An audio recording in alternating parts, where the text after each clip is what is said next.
What's up, YouTube? Zazubaar here.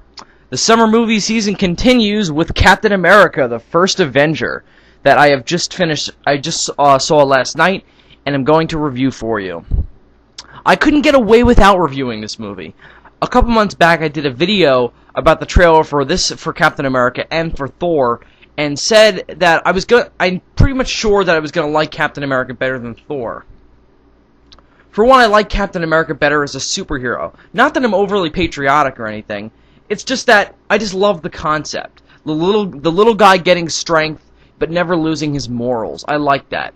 Captain America is a Marvel Superman, and watching this movie, that really comes out. In ways, it's kind of like the first Richard Donner Superman. It goes through the entire origin of Captain America. It doesn't start from his birth like the Superman movie did in 1978, but it's very close to that. It does the complete origin. There's nothing left out here.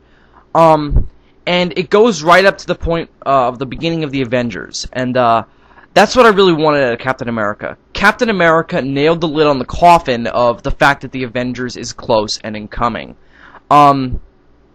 So as far as you can probably tell, I absolutely loved this movie. It's a comic book movie to a T. It's probably one of the most unrealistic movies I've ever seen, but I expected that. The movie's called Captain America, and in it, this is World War II, of course, and there's laser shooting Nazi special science divisions, and a villain called the Red Skull. I didn't expect it to be realistic, and it wasn't, and I really enjoyed it. It's part of a It can fall into a subgenre that I'm a big fan of, alternate history, especially for World War II movies. I loved the Hellboy movies, and of course I'm a big fan of Indiana Jones, and Captain America fit right in perfectly with that kind of genre of alternate history. According to Captain America in, I guess, the Marvel Universe's timeline, Hitler had created a special weapons division for the Nazis called Hydra, and he put Johann Schmidt in charge of it. Johann Schmidt, of course, would later become the Red Skull, the first participant in a Nazi super soldier program. Let me just say something really quick. I don't know a whole lot about Captain America outside of this movie and outside of the Avengers. I know the whole inception of the Avengers outside of these films that have been coming out. I've read the comics, I've read and I've seen an animated series, so I know how the Avengers was created, and I know how Captain America got involved with the Avengers. But I've never actually read a solo Captain America adventure, and I'm kind of ashamed to admit it because I've always wanted to.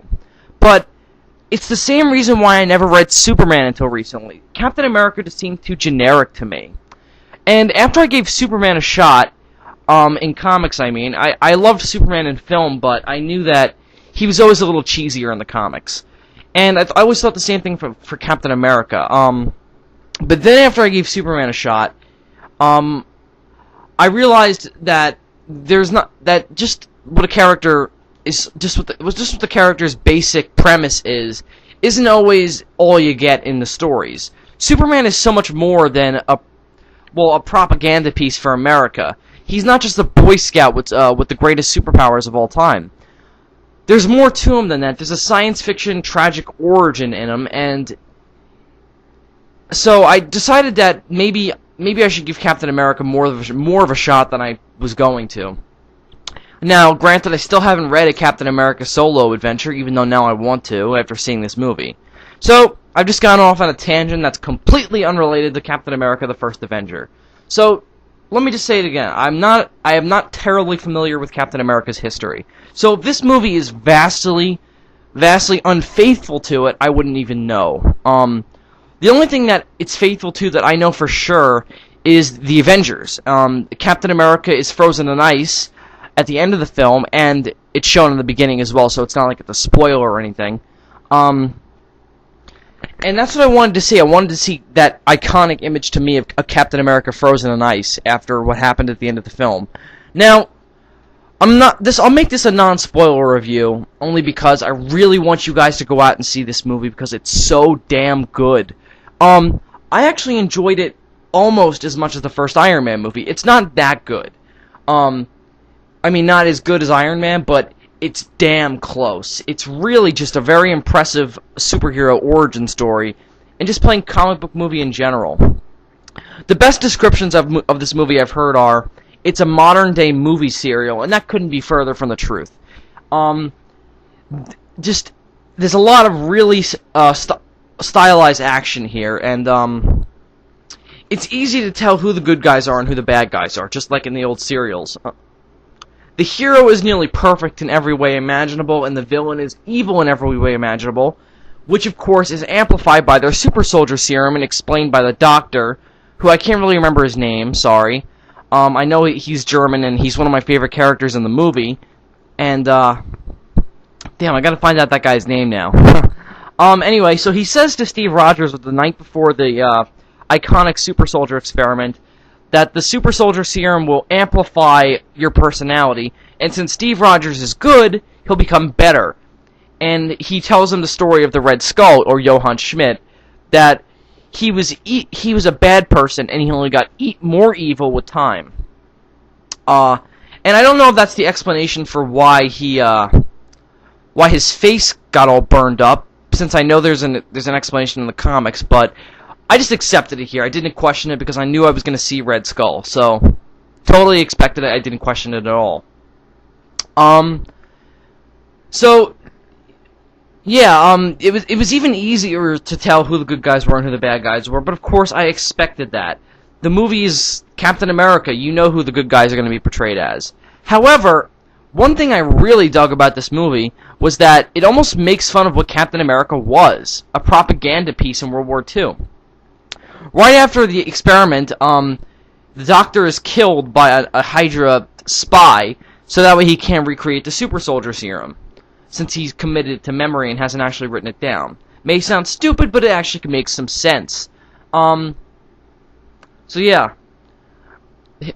Steve Rogers is the only super soldier that will ever be created, unless you count the Hulk later on in following this movie continuity, but whatever. Anyway, so Steve Rogers really can't join the army now because there was supposed to be an entire super soldier army, not just one guy.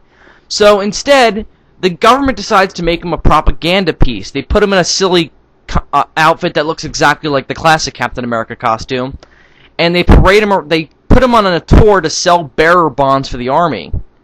I love this whole setup because you know Steve Rogers, that's not what he wants to be doing, but he wants to help his country in any way possible. And I like one line he said that really stuck with me. The Doctor asks him, "Do you want to kill some Nazis, son?" And he doesn't answer him. He just says he wants to join the army. And he says, "You didn't answer my question. Do you want to fight? Do you want to kill some Nazis?" And Steve says, "I don't want to kill anyone. I just don't like bullies, and I want to fight and I want to defend people and fight the bullies." That's not exactly what he said. I don't remember the exact line, but it was something like that. He wasn't really fighting for America.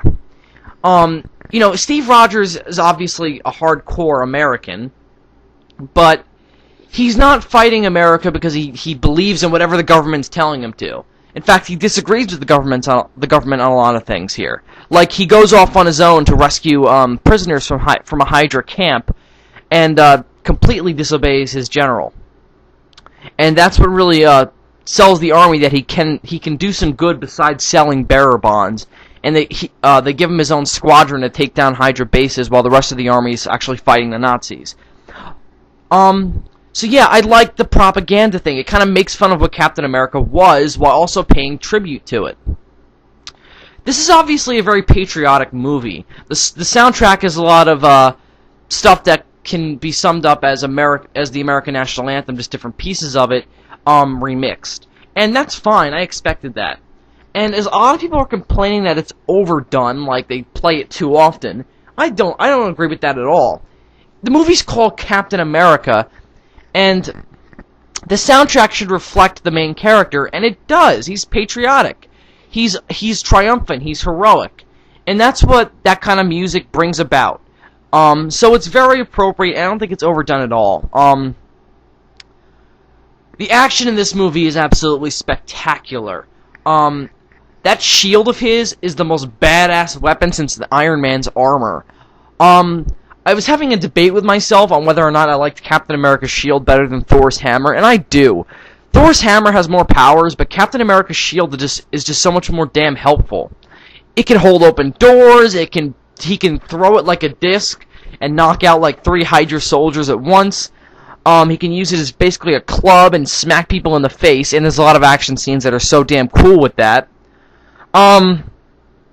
Also, I like that Captain America is not against killing people like a lot of superheroes are. There's a lot of shots where it shows him shooting guns at people, and a lot of shots showing him killing Hydra soldiers, which is fine. I didn't take Steve Rogers saying that he doesn't want to kill anyone as that he wouldn't kill anyone. These soldiers, the Nazis and later Hydra soldiers, are killing people just the fact that they think they're superior. And Hydra for different reasons than the Nazis, but no, whatever, they're still bullies, both of them. So, I buy that he would kill people because, of course, this is a war. He's not fighting criminals in the street who should be going to jail. He's fighting people who are he's fighting soldiers. This is a war.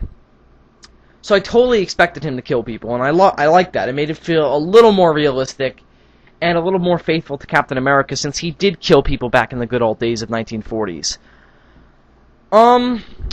I want to talk about Chris Evans as Captain America for a minute, because I was one of the people who said that there was no way he was going to be able to pull it off. Because, of course, Chris Evans already played a Marvel superhero, the Human Torch. So I kind of scratched my head at it.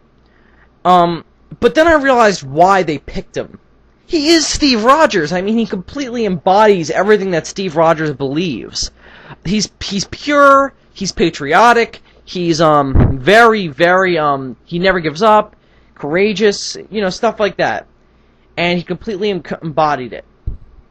I loved the first, I guess it was like the first half hour of the movie where he was he was the skinny Steve Rogers. And the CG was very convincing. And as many people have said, it's seamless right down to before he gets the operation that turns him into Captain America. I loved the costume. I absolutely loved it.